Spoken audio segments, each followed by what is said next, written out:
তোর কাছ থেকে যে আমি টাকা পাই, তুই যে আমার কাছ থেকে 30,000 টাকা নিয়েছে 1 মাসের কথা কয়া। 1 মাস তো হইলো, তোর এখন মোট কত আছে সুদ সহ জানাস? 40,000 টাকা আছে। কিছু 2-1 দিনের বেতন না দিলি তোর আমি বাড়ি ফিরা সব কায়রা নেবো। আমার বাড়ি ভিটা গাড়ি নিও না, আমি কিছুদিন পর টেয়া দেবো। হ্যাঁ, যদি কিছুদিনের মধ্যে না পাই তোর বাড়ি ফিরে আমি নিবো। আচ্ছা।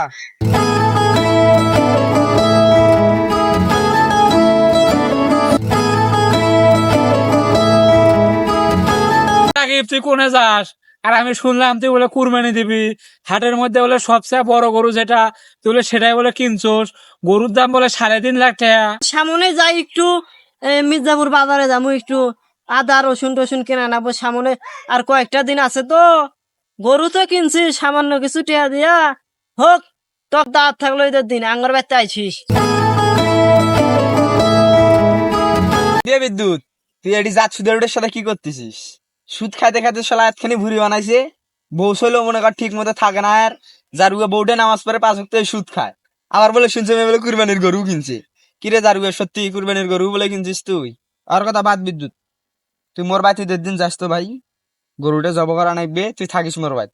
না রে হেলাল ভাই, আমি সুদ খাই 1 বছর আগে ছাইরা দিছি। আমি এখন ভালো হয়ে গেছি। তোরও দাঁত থাকলো আমার বাড়িতে আইসিস, সামান্য কিছু টিয়া দিয়া গরুটা কিনছি। তুই আইসিস কিন্তু ভাই, আমি বাদ দিছি না। রাকিব, হেরাল না কইলো সব তো সত্যি রে। আমি না কালকাই দেখলাম তুই সজীবের কাছে সুদ আসলে 40,000 টাকা চাইলি না।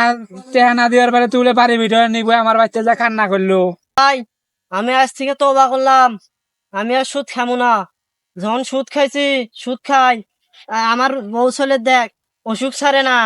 আমি যে কুরবানি দেবো সুদের টিয়া দিয়া, আল্লাহ কুরবানি কবুল করবো কি না করবো আমি এই চিন্তাই করি।